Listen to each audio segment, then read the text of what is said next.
唉，早幾日 Ben 少雄、許少雄無啦啦走咗，真係好突然。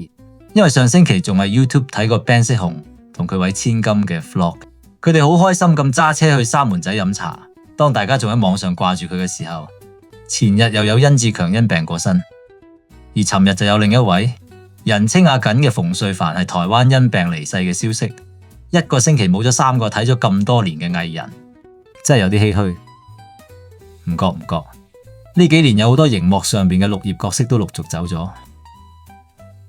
對我嚟講，以前啲娛樂都係電視撈飯陪住我大，對啲藝人真係點都有啲感情投射，會覺得好難過同好惋惜。早2年前智叔廖啟智，仲有《英雄本色》裏面飾演堅叔嘅曾江，同埋電視神作《大時代》嘅經典名句咁多人唔見你死嘅江毅，再早少少又有被譽為同任何電影都係黃金拍檔嘅三叔伍萬達。個個角色都好出，演活晒唔同人物。講真，佢哋做電影綠葉，好多時仲搶鏡過啲主角。今日想同大家分享下我心目中已經離開咗嘅金牌綠葉演員，冇分先後，希望大家一齊懷念下佢哋。好，睇片之前記住訂閱，俾個 like， 分享俾朋友，仲要開埋個通知鐘仔，有新片就可以即刻通知大家。多謝晒。第一位阿瑾馮淬帆，佢原名係馮兆瑾，唔係我睇資料我都唔知。我細個嗰陣好驚睇一套叫《執到寶》嘅電視劇，當時我6、7歲，真係覺得好恐怖。雖然佢係一套喜劇，個角色係做一位電車司機，但係個演員每晚都會俾鬼上身，成日大聲唱粵曲，有時又會變咗女人，都算係一套童年陰影劇集嚟。喺無線電視台，我覺得佢嘅劇集代表作係《飛越18層》，做嗰隻善良魔鬼。可能佢面長長，又加上留鬚加對角，好入型入格噶。細個嘅我仲一直以為主題曲男係正邪定分界嘅男高音係佢唱。去到5福星時代，馮淬帆永遠演個縮骨達食腦嘅醒目佬。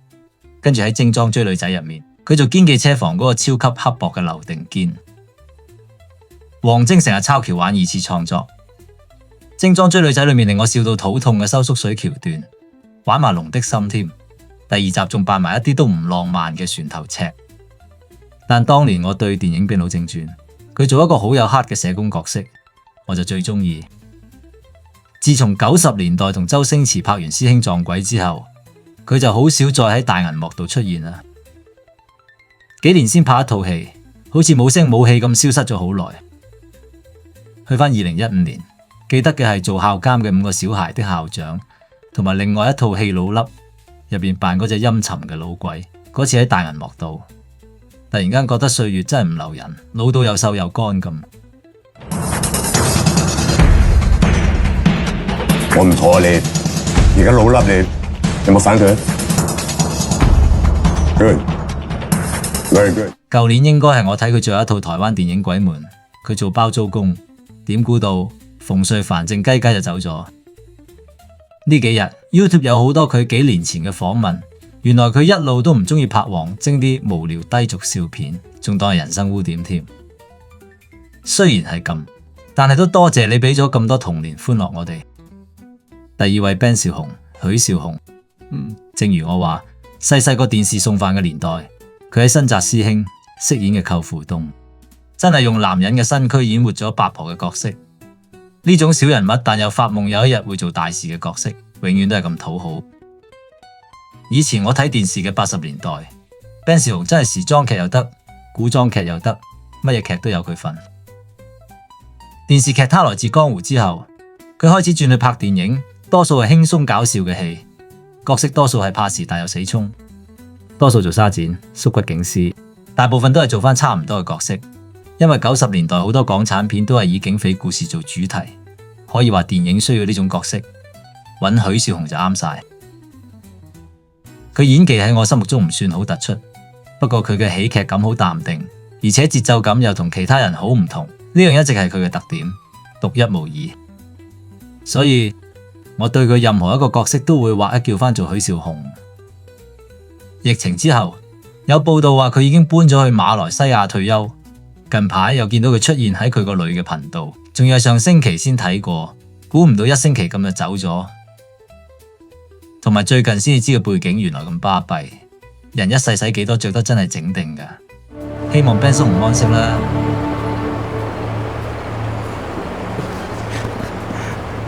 我路過㗎咋。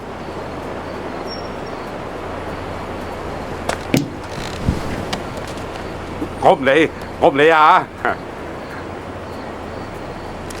我仲有27個鐘就唔使做㗎啦。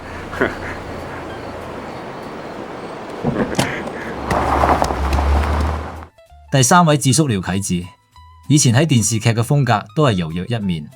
我由上海灘嘅陳長貴開始識佢，之後嘅角色多數係做小販、街市、貨車佬，專係演啲老實嘅小人物，粗粗魯魯但又幾溫柔咁。喺無綫嗰陣就唔算太突出，自從佢走去拍電影之後，2次攞到香港電影金像獎最佳男配角，1993年憑《農民》入邊扮個弱智青年，同埋2009年套《證人》做咗個叫新爺嘅警察。而佢喺殺破狼嘅演出真係令人眼前一亮，一定要提，唔知係導演功力定係智叔演技勁啦。做個忠誠但係火爆嘅差佬，嗰場戲係上司任達華同下屬智叔食早餐。任達華話自己生咗腦癌之後，智叔坐下突然一手抌爆咗個咖啡杯，哇！真係同以前好大對比。演技一次比一次更加俾人肯定。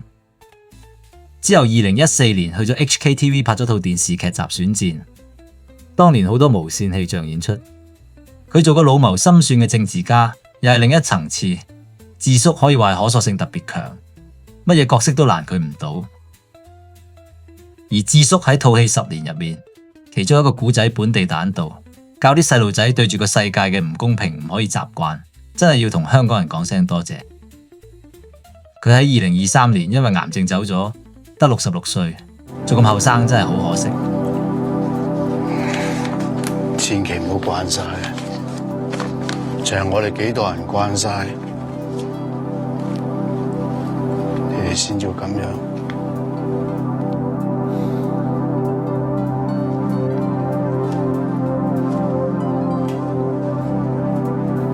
第4位係吳萬達達叔，呢位真係襯起邊個男主角都好落力。我識佢都係由新紮師兄開始。吳萬達喺少年警校學堂做教官，惡死能登，不停罰梁朝偉跑圈同掌上壓。細個嗰陣見佢已經留咗2撇雞，所以佢喺我心入邊係一定要有鬚嘅，同黃玉郎一樣。80年代佢初拍電影，無論係英雄本色2嘅黃老闆，定係賭神入邊嘅花柳城，多數都係演啲核突有一味靠惡嘅江湖大佬角色。但係到咗90年嘅《天若有情》，吳萬達憑太保呢個過氣古惑佬角色，攞到第10屆香港電影金像獎嘅最佳男配角，真正俾電影界肯定咗佢嘅地位。跟住先知，原來佢本人好爛賭又風流，早年欠落超多賭債，好彩周潤發出手幫佢介紹佢拍戲還債，我哋先有機會見到三叔咁開心嘅演出。同周星馳拍完《他來自江湖》之後，2個人好似開咗外掛咁，一套賭聖三叔呢個角色，可以話有睇過嘅人都會笑到而家。佢嘅卡通化演繹，再加埋佢嘅身體語言，可以收放自如。佢同周星馳嗰套《破壞之王》裏面，貴仔達同何金銀阿交嗰段戲，真係睇一次笑一次。認真做喜劇嘅真係得佢哋渣。佢哋合作到《少林足球》為止，嗰陣達叔已經開始有啲老態。由呢套戲開始，之後撞正港產片低潮期，星爺同達叔就冇再一齊拍戲啦。對影迷嚟講真係有啲可惜。之後佢哋各自喺大陸發展或者做生意。喺2016年，吳萬達轉戲路拍咗《吐導火新聞線》，做一個為個女討返公道而挾持電視台直播嘅老豆。而我睇佢最後一套戲就係《流浪地球》，佢喺2021年因病個身離開咗我哋。我相信大家到而家都仲好似我咁掛住佢。夠啦，我未講完喎，差唔多啦，差唔多啦，我仲有幾個客要見，今日係咁先啦。第5位係吳耀漢，天生個鞋抽嘅面型，仲留咗個2撇雞。由我識佢開始，都係喺5福星嘅電影裏面見到佢。以前做過個角色叫死氣猴，成日有好多古靈精怪嘅諗頭，成日幻想自己練成隱身術，搞出唔少笑料。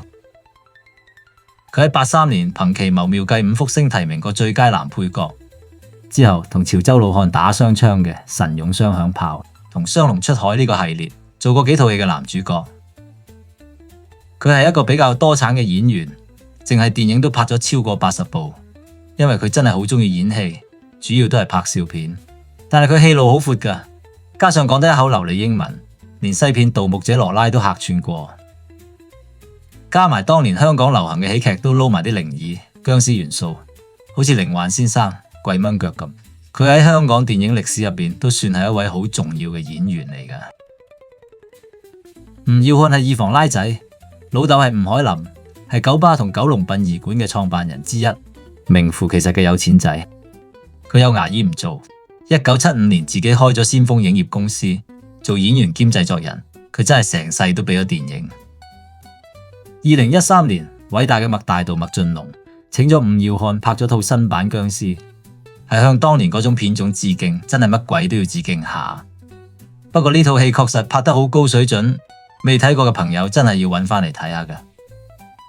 而吳耀漢喺2023年因為腎病過身走咗。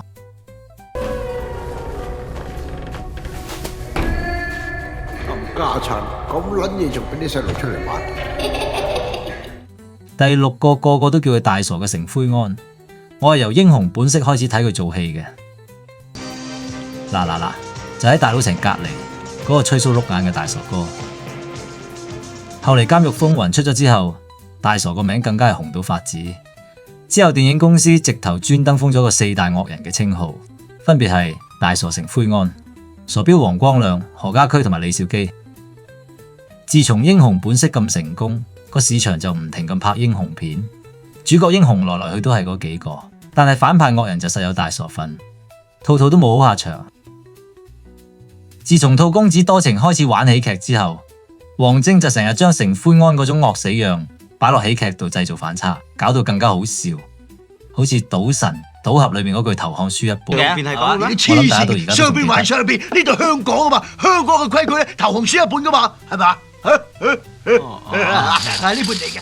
拍完周星馳套《望夫成龍》做咗個嚴父，跟住喺一本漫畫闖天涯度做個講義氣嘅手下，改埋戲路之後更加多人中意。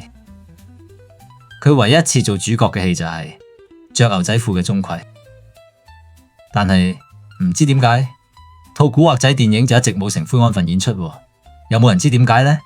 知嘅話留言話我知啊。